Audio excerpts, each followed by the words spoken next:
सस्ते आलू में महंगे मटर।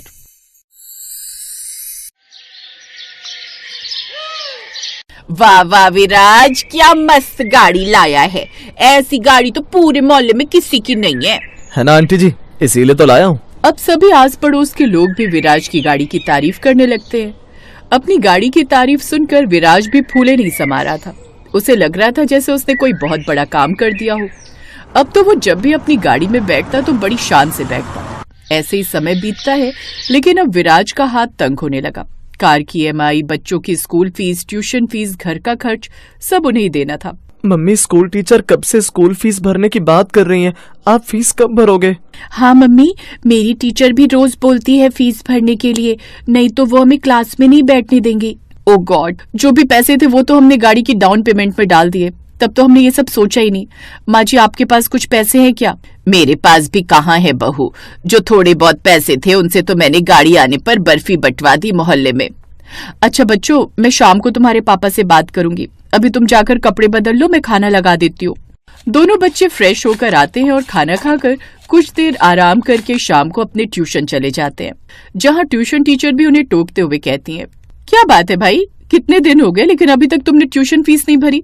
आखिर कब भरोगे मेरी ट्यूशन फीस? मैडम, हम पापा से बात करेंगे। वो क्या है ना, अभी पापा के पास पैसे नहीं है। हा, ये तो अच्छा बहाना बना लेते हो तुम लोग। खुद के लिए इतनी बड़ी और महंगी गाड़ी खरीदने के पैसे हैं आपके पास, लेकिन मेरी ट्यूशन फीस भरने के लिए नहीं है। एक बात तुम दोनों कान खोलकर सुन लो, अगर तुम दोनों कल फीस नहीं लाए ना तो भूल कर भी ट्यूशन में मत आ जाना मेरी, समझे? शाम को दोनों बच्चे उदास होकर घर आ जाते हैं। मम्मी, अब तो ट्यूशन वाली मैडम भी हमें फीस के लिए टोक रही थी। अब तो सामने से लोगों ने टोकना शुरू कर दिया है। खैर कोई नहीं, पापा को आने दो, फिर बात करती हूँ। शाम को विराज घर आता है और ये बात वो उससे कहती है। अब क्या क्या भरूं संजना, मुझे कार की EMI, घर का राशन, बिजली का बिल, पानी का बिल और न जाने क्या क्या भरना पड़ता है। अभी कुछ दिन लगेंगे। एक काम करो, कुछ दिन तक तुम बच्चों को स्कूल और ट्यूशन मत भेजो। स्कूल में जो भी काम होगा वो बच्चे दोस्तों से फोन पर मंगवाकर घर में ही कर लेंगे। और सुनो, तुम्हें भी अभी कुछ दिन तक हाथ टाइट करके चलना होगा। जी ठीक है। अब अगले कुछ दिन तक वो बच्चों को बिल्कुल भी स्कूल नहीं भेजती। बच्चों, तुम दोनों घर पर रहकर ही पढ़ाई करो, तब तक मैं सब्जी लेकर आती हूँ। ऐसा कहकर संजना मार्केट चली जाती है। सब्जियों में सस्ती से सस्ती सब्जी लेनी होगी ताकि खर्चा कम से कम बैठे और 2 पैसे बच सके। तभी सब्जी वाले की आवाज आती है, आलू ले लो आलू, 10 रुपए किलो आलू। अरे वाह, आलू तो बड़े ही सस्ते हैं। एक काम करती हूँ, ढेर सारे आलू ले लेती हूँ।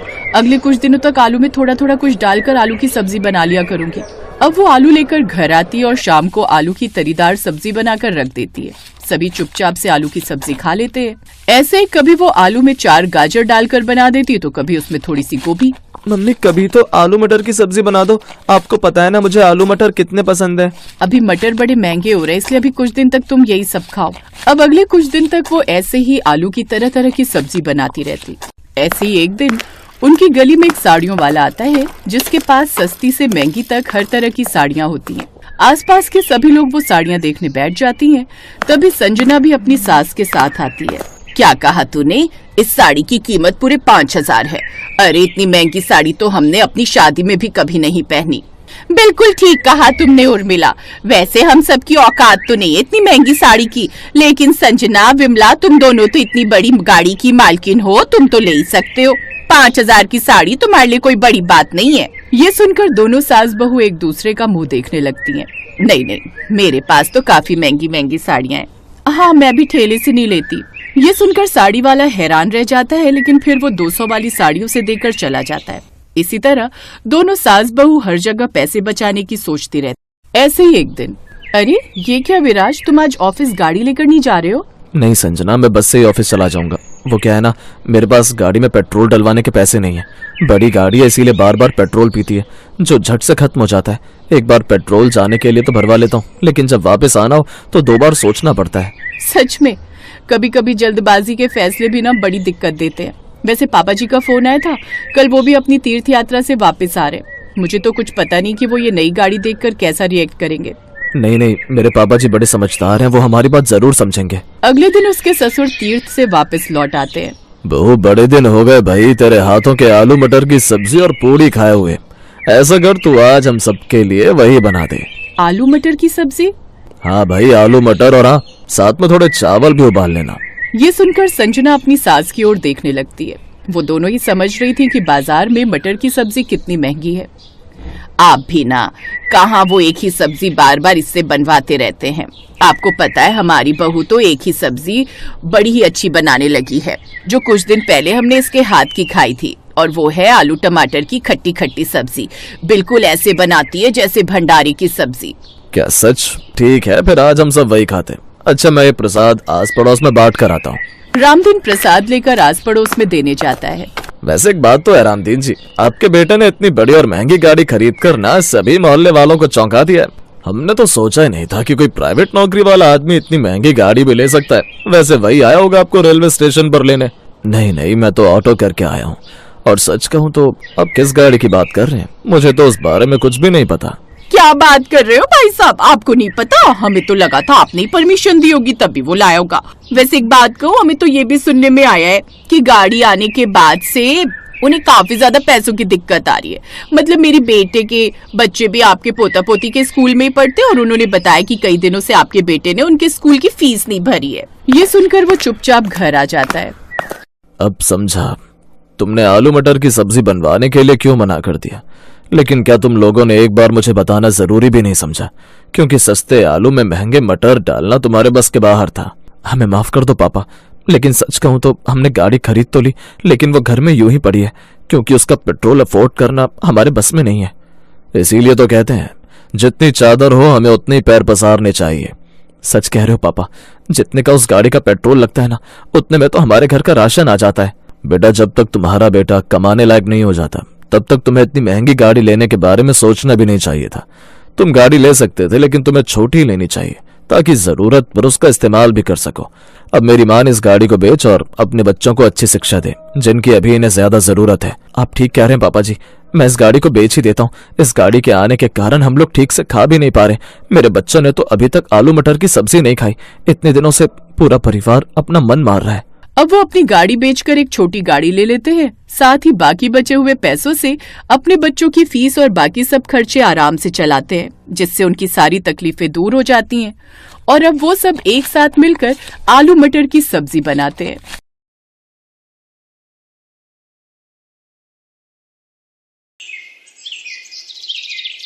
रेखा और विभा दोनों देवरानी जेठानी की एक नहीं बनती थी। सुबह से लेकर रात तक उन दोनों की किसी न किसी बात पर बहस हो ही जाती थी। उनकी बहस की वजह से सास कृष्णा देवी बहुत परेशान रहती थी।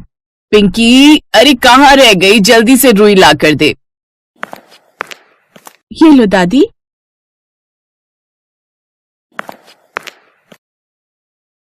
इन दोनों की लड़ाई के शोर से एक दिन बहरी हो जाऊंगी। अरे बस करो रेखा विभा। मैंने जब बोला था कि लिक्विड डिटर्जेंट मेरी पसंद का आएगा तो आपने दूसरा क्यों मंगवाया? कपड़े बिल्कुल भी साफ नहीं धुले।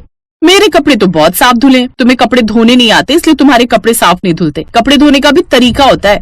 भाभी, आप फालतू बोल रहे हो। मुझे कपड़े धोने नहीं आते या आप सर्फ बेकार मंगवाती हो? ये अपनी गलती छुपाने का तरीका है। ऐसे तो आप इतने काम बिगाड़ देती हो। मैं तो नहीं कहती कि आपको ये काम नहीं आता, वो काम नहीं आता। सुबह एक पराठा नहीं बेल पा रही थी मैं। कल शाम को आपने जो आटा गूंथ कर रखा था। आपको कौन सा बढ़िया खाना बनाना आता है? इतना फीका खाना बनाते हो। तुम जाओ, मिर्च भर भर कर डालकर कसर पूरी कर देती हो। पिंकी बंटी दोनों तुम्हारे हाथ की सब्जी नहीं खा पाते। मेरे बच्चे तो खा लेते। दीपू पूजा को तो मिर्ची नहीं लगती। अरे मैं कहती हूँ बस भी करो। इतनी ताकत कहाँ से लाती हो दोनों लड़ने की? एक बात खत्म होती है दूसरी शुरू कर देती हो। इस घर में एक चाय की प्याली कोई देगा या नहीं, या मैं खुद बना लिया करूँ? माँ, उनकी लड़ाई तो चलती रहेगी। ये लो गर्मा गर्म चाय। सुनील, तू भी आजा, मैंने हम दोनों के लिए भी बना ली थी चाय। हाँ भैया, आ रहा हूँ। ब्रेड बिस्कुट लेने गया था दुकान से, क्योंकि मुझे लग रहा था कि भाभी और विभा की लड़ाई में दोपहर का खाना मिलना मुश्किल है। एक छुट्टी मिलती है हफ्ते में, उसमें भी रेखा और विभा दोनों की लड़ाई से कान दर्द हो जाते हैं। घर में बहस खत्म होने का नाम नहीं ले रही थी। सुबह की लड़ाई अभी ठंडी भी नहीं हुई थी कि दोपहर के खाने की तैयारी में नया मुद्दा खड़ा हो गया। विभा, मैंने कहा था आज आलू मटर की सब्जी बनाऊंगी, फिर तुमने आलू टमाटर क्यों बना दिए? क्योंकि आलू मटर किसी को पसंद नहीं है, सबको आलू टमाटर पसंद है। बस अब ये लड़ाई सब्जी तक पहुंच गई। हे भगवान, मैं तो सोच रही थी कि शांति से 2 रोटी खा लूंगी, लेकिन यहाँ तो रोज नए मुद्दे निकल आते हैं। माँ, लगता है हमें रोज 2 सब्जियां बनवानी पड़ेंगी, वरना घर में वर्ल्ड वॉर छिड़ जाएगा। सही कह रहे हो भैया। और हमें रुई का स्टॉक भी रखना पड़ेगा, नहीं तो कान के डॉक्टर के पास जाना पड़ेगा। मुझे तो अब लगता है कि एक दिन तुम्हारी लड़ाई इतिहास में दर्ज होगी, आलू मटर बनाम आलू टमाटर युद्ध के नाम से।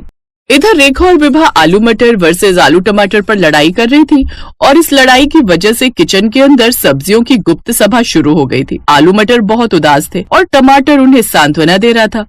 ओ यार, इस घर में हम दोनों को हमेशा अलग अलग क्यों पकाया जाता है यार? क्या हम साथ में अच्छे नहीं लगते क्या? चिंता मत करो, एक दिन ऐसा अवश्य आएगा जब हम साथ में पकेंगे और सबको पसंद आएंगे। हाँ, मैं जब साथ होता हूँ तो सब्जी में जान आ जाती है। जब हम मिलकर बनेंगे तब देखना कमाल ही हो जाएगा। तेल और मसाले भी आलू मटर को हिम्मत दे रहे थे कि एक दिन वो एक जरूर होंगे। अचानक विभा के मायके वाले आ जाते हैं। विभा ने आलू टमाटर की सब्जी बनाई हुई थी। अरे भैया भाभी, आज आलू टमाटर बनाए हुए, चावल बने हुए हैं, साथ में पूरी बना लेती हूँ। हाँ, क्यों नहीं, आलू टमाटर चावल तो बहुत ही टेस्टी लगते हैं।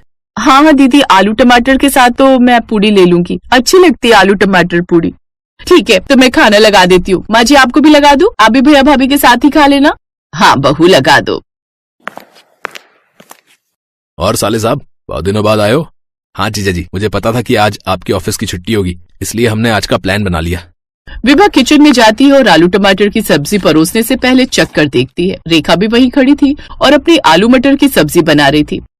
सब्जी में तो नमक बहुत तेज हो गया है, अब क्या करूं? मैंने तो बाहर बोल दिया है कि खाना लगा रही हूँ और कोई सब्जी भी नहीं बनी हुई है। इतनी तेज नमक की सब्जी सब कैसे खाएंगे? थोड़ा बहुत तेज होता तो कोई उपाय करके ठीक कर लेती, पर बहुत हद में तेज हो गया है। मुझे लग रहा है मैंने सब्जी में 2 बार नमक डाल दिया। परेशान मत हो, मेरे पास एक रास्ता है, अगर तुम मानो तो। अगर नमक ठीक करना है तो मैंने बस अभी मसाले डाले हैं, नमक नहीं डाला है। आलू मटर मैं बना ही रही हूँ, 2 सीटी दिला दूं, तुम आलू टमाटर आलू मटर में मिक्स कर देना, फिर नमक बैलेंस हो जाएगा ज्यादा सब्जी से।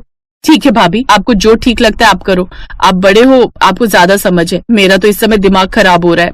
रेखा आलू मटर बना लेती है पर उसमें नमक नहीं डालती। आलू मटर की सब्जी को सीटी आ जाती है, तब रेखा आलू टमाटर आलू मटर में मिला देती है।